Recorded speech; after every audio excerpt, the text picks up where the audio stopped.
住落嚟咧，其實我想講啦，嚟緊咧講呢個講者咧，而家係自媒體嘅世代啦。咁其實有好多人咧想嘗試拍片啊，或者整個 page 去等大家認識下我哋咁樣啦。但係其實係我哋唔知點樣利用呢個平台去推廣我哋自己，令到我哋有效咁樣去曝光。冇錯啦，我相信咧大家咧已經啱啱喺阿 Steven 嘅講解底下咧，知道咩個矛點啊，點樣去揾到啦。咁但係咧喺網絡上面咧，究竟點樣可以突圍而出咧？咁呢個令人去記住你嘅話咧，咁我哋咧就要請我哋經營時尚雜誌嘅 Joy 咧，去同大家分享啦。有請阿 Joy。咁阿 Joy 咧係時尚雜誌嘅創辦人啦，同時係一位超過有5萬粉絲嘅 YouTuber 喎。咁同埋咧，佢受邀唔同品牌啦，去啲 Fashion Week。咁旗下雜誌訪問過唔同嘅明星同埋藝人嘅，咁大家掌聲有請阿 Joy。多謝。頭先，但係斯芬莊聽完之前啲 present 就覺得自己會 overrun 啦，但我聽完大家啲 present，我覺得自己會 overrun 嘅。咁我哋盡快開始啦。好。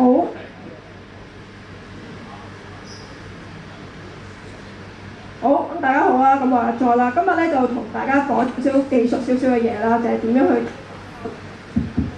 去經營呢個短影音啦。咁就係今日就會講呢個 video hook 嘅。咁我自我介紹少先。咁其實我係今年2025年咧先加入呢個 Inspire 嘅。咁今年都加入咗之後，仲充實咗自己好多，接觸到好多唔同嘅人，學到好多嘢啦。咁其實我咧自己咧有一個 YouTube channel，咁咧專係講髮型或者我自己嘅生活嘅嘢。咁 so far 而家有大約56000人啦。咁其實我嘅頻道咧總共嘅次數咧已經超過800萬㗎啦。咁因為呢個時間真係咧，我俾唔到太多好 visual 好靚嘅嘢俾大家睇啦。咁所以大家可以翻去 search 下我 channel 啦。如果大家髮型有興趣嘅話，咁另外咧我有一個經營呢個時尚或者時裝媒體啦，就叫做 Moth 啦。咁我哋嘅 Instagram 嘅 follower 咧都係多過超過57K 㗎啦。咁其實我哋呢個 page 平均咧，其實每一個禮拜咧都有超過100萬人次去瀏覽嘅。咁另外我自己都有一個 online shop 啦，賣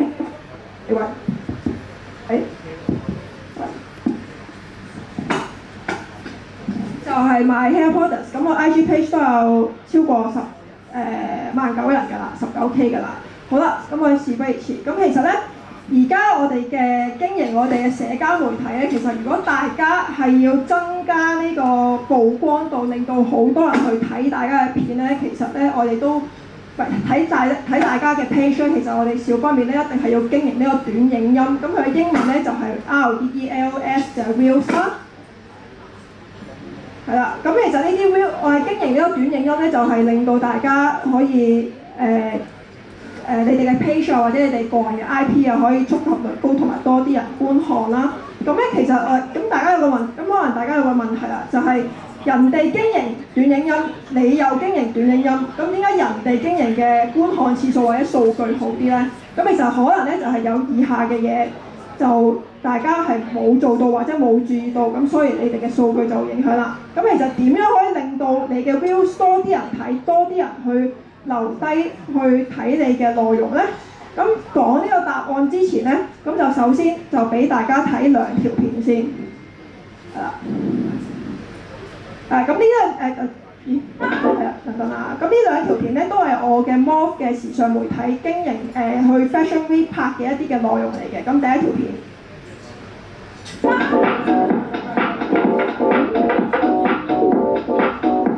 咁啱啱咧就完咗今朝9點嘅 show 啦，突然間呢12個鐘6個品牌 ，Let's go！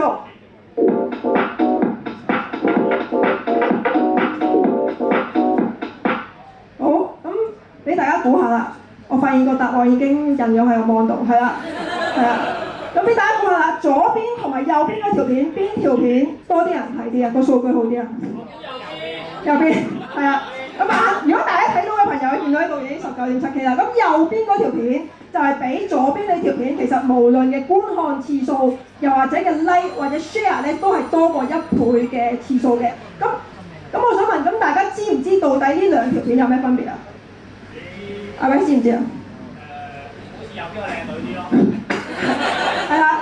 咁其實咧，你會見到咧，如果假設大家係 IG 睇咧，其實右邊嘅開頭咧就係會吸引啲嘅，因為我哋睇到左邊嗰條片咧，一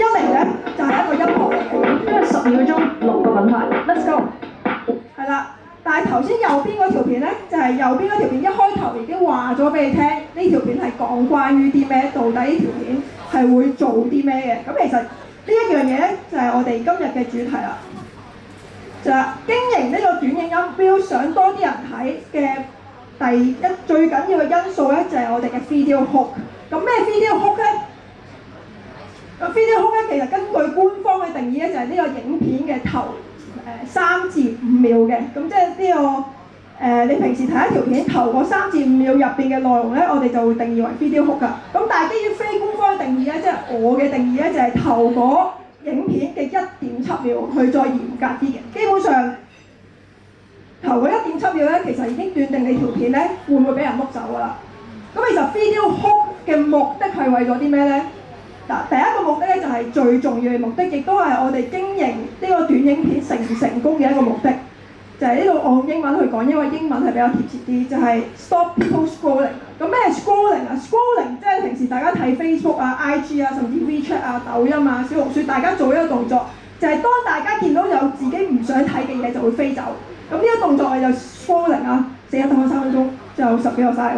係啦，咁就3分鐘，係啦，咁就係 stop people scrolling 啊。咁 scrolling 咧，咁你要知道我哋點樣可以贏到其他片嘅最主要嗰樣嘢，最緊要嘅做咧，就係令到啲人停低去睇你。其實咧就同頭先施分裝講嘅一樣咧，點樣令到即係我哋嘅西裝點樣令到啲人去停低去睇你嘅片啦。咁第二樣嘢咧就係我哋就要 create 呢個 curiosity 嘅，就係點樣你嘅片頭嗰3至5秒令到啲人產生好奇心去睇你嘅片啦。咁第三樣嘢就係我哋要喺頭3至5秒去俾咗啲 value 俾人哋，俾人睇到呢條片嘅開頭就覺得我繼續睇呢條片落去咧，我就會有 value 攞走。咁其實呢啲 value 咧唔一定係要好利益嘅嘢嘅，即係唔一定話睇咗呢條片你就學到啲嘢。其實你做 entertainment 啊，又或者啲娛樂性嘅片咧，都係有一個 value 去俾人嘅。第4樣嘢咧就比較少人講咧，就係 filter audience， 就係點樣可以過濾咗你啲 audience。即係好似頭先條片咁樣啦。其實咧我哋啲片咧，其實我係拍我哋短影音咧，唔係 target 晒所有人，即係其實好似同 marketing 一樣，我哋有 segmentation 有 positioning 咁樣，我哋都要篩走一啲嘅觀眾嘅，因為如果呢啲觀眾睇咗你嘅開頭，吸引咗去睇你嘅片，但係佢對你之後嘅內容飛走咗咧，咁呢樣嘢咧都會令到你嘅數據係影響咗嘅，即係你嘅，因為我哋每次 IG 睇我哋 IG 嘅演算法咧，其實每次都會計一個觀眾停留你睇呢條片嘅時間嘅。咁如果嗰個睇咗一個人睇咗你條片嘅你嗰個人咧，佢睇到個 hook， 佢留低咗，但係佢停留喺你嘅時間，停留喺呢條片嘅時間唔長嘅話咧，咁亦都會影響咗你嘅數據嘅。咁好似頭先個片咁樣啦，我嘅片咧一開頭就係 filter 咗中意睇 fashion 同埋或者有興趣 fashion show 嘅人嘅。好啦，咁講咗咁耐嘅定義啦，咁其實我哋 hook 到底要做啲乜嘢，又或者我哋有乜嘢？係啦，到底我哋嘅 hook 有乜嘢嘅類別，又或者其實有冇啲流量密碼嘅 formula 係可以教到俾大家點樣去製造一啲好嘅 hook 咧？咁其實咧，我俾大家就睇一啲片啦。咁第一個 hook 嘅類別咧，第一個 hook 咧就我哋會第一個 hook 就叫做 visual hook。咁大家俾睇下呢條片。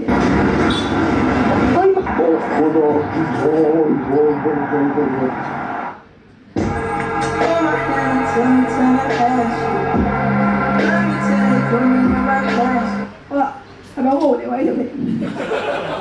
但係呢條片有成萬幾個 like，有20幾萬人睇。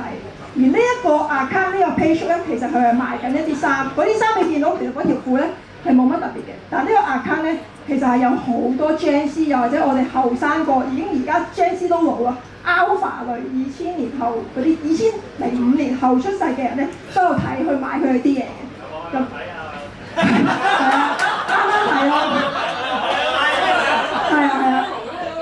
咁咧其實啱啱呢條片點解會咁多人睇、咁多人 like 咧？因為佢用咗我哋第一個類別就係 visual hook， 我哋睇多次條片。好啦，頭先嗰個動作係咪好危險啊？係啦，你就呢個 visual hook 嘅定義咧，其實即係透過一大量嘅 action 同埋動作去 catch 人哋嘅 attention， 俾到人去 create 一個 curiosity， 到底嚟緊會發生啲乜嘢，去令到啲人去願意停低去睇你嘅片嘅。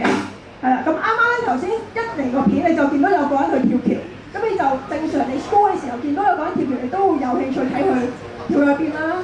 或者你見到頭先去到咧，其實呢條片咧仲有樣嘢咧，就係佢好似係跌咗落去俾車撞親嘅，係啦。咁然後佢去到呢個嘅時候咧，佢就即刻呢條片就轉咗下一個哭㗎。下一個哭就係有個人行緊樓梯。其實呢一個過程咧已經令到你停低咗落嚟啦，同埋你要好奇發生啲咩事。然後當有一個結果出現嘅時候，佢又去咗第二步。咁其實你就不停 create 一個 curiosity， 就係不停會播唔同嘅片。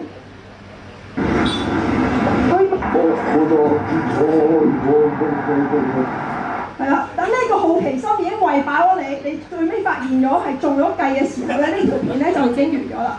係啦，咁所以咧其實呢一樣係啦，咁其實呢樣嘢亦都會幫到佢條片去派佢哋條片俾多啲出去唔同嘅人啦，同埋啲人其實啲僵屍同埋而家 Alpha 都真係好中意一啲有少少無聊嘅嘢嘅。係啦，呢啲係無聊嘢，亦都令到佢哋呢啲嘅創意嘅 idea， 亦都令到佢哋中意呢條片去俾 like 同埋 share 出去啦。係啦，跟住咧俾多次我 visual hook 嘅例子啦，我哋快睇。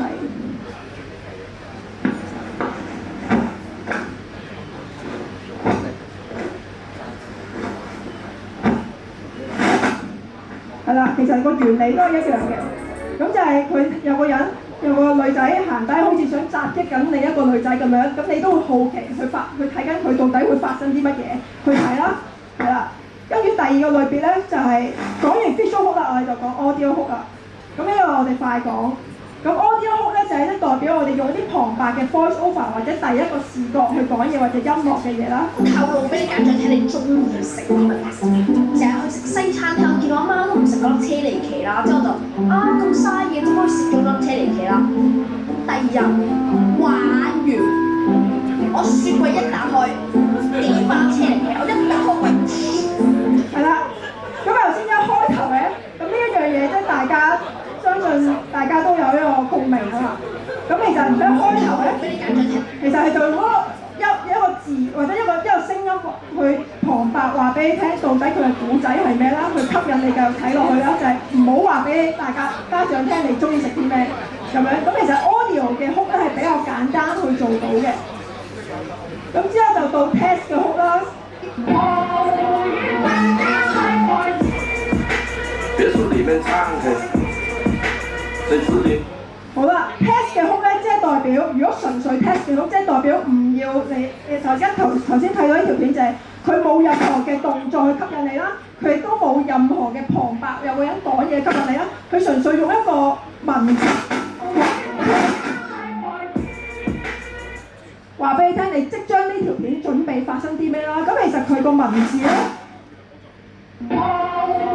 佢亦都講咗個 smooth 嘅 transition 呢個字啦。而呢個字咧，其實即係對於一啲拍片或者展開片嘅人咧，佢哋會認識呢個 transition 嘅字。咁其實呢個字咧都係幫助 filter audience 嘅。咁而當佢有一個 hook，佢可以吸引到拍開片嘅人、做開 production 嘅人去繼續留喺度睇一條片，然後佢嘅內容係都真係好嘅話，咁你自然佢個數據都會好。好啦，咁其實頭先講 visual hook、audio hook 同埋 text hook 啦，咁其實咧有冇機會係3個 hook 一齊去玩嘅咧？其實係有嘅，係啦。咁其實呢段播緊呢條片咧，咁呢個 content creator 嘅香港 content creator 啦，咁其實佢 IG follow 咧，咁已經有超過18萬人 follow 啦。呢條片咧都有40幾萬嘅 views 嘅，咁我哋睇下到底佢點樣玩。真係好驚睇書嘅，因為根本就坐唔定，幾個月先睇得晒一本啊！但係自從用咗呢個方法之後咧，他所關注的主要是土地價格與真係好多喎！佢就係咧 iPhone 同埋 iPad 嘅內置功能。本章第21頁到51頁，你只要撳幾個掣咧，就可以將所有電子書變實。好啦，咁佢啱啱嘅，咁呢條片有40幾萬嘅 views 啦，你就見到佢一開頭咧，以前真係好，佢就用咗一個文字曲啦。因為我以前真係好驚睇書，咁佢吸引啲咩人睇啊？佢吸引啲唔中意睇書嘅人會睇啦，又或者甚至中意睇書嘅人都會去睇啦。第第二樣個位就係用咗 ADHD 啦，咁呢樣嘢都會吸引咗啲人去好奇，到底呢個 ADHD 嘅人點解唔驚睇書啦？第三就係你見到，就算佢係坐喺度，佢根本就坐唔定，幾耐先睇得？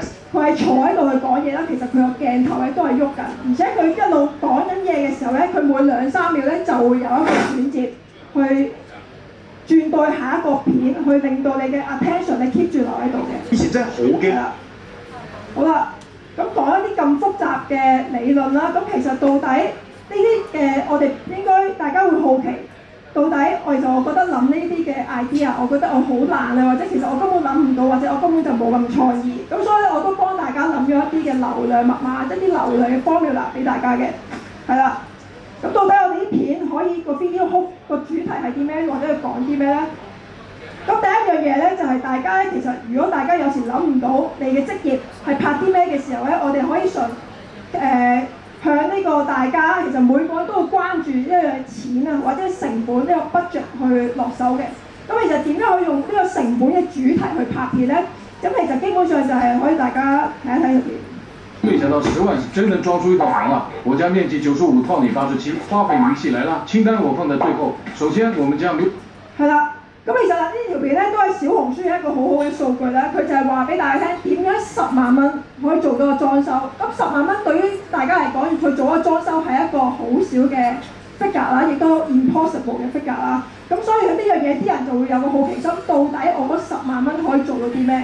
咁呢個亦都係我哋一個流量嘅密碼。咁我哋可以譬如話，我知道今日大家好多都係呢度係做好多醫生啊嘅朋友嚟到啦。咁其實如果大家醫生去拍 views 嘅時候，可以點樣拍咧？就係做呢樣嘢咧，我唔知大家醫生有冇規條，因為我知道醫生好似有啲規條經營 social media 啦。即係如果我知道呢度都有做工程嘅人啦，咁如果大家係有做工程嘅人，或者做一啲設計師嘅人啦，咁亦都可以參考翻頭先嗰個嘅例子咯。咁第二個就係到底醫生最貴嘅手術或者最平嘅手術？又或者一個手術，一個做乜嘢嘅手術，到底要幾多錢咧？其實呢啲嘢咧，其實就咁睇，其實大家應該都好想知嘅。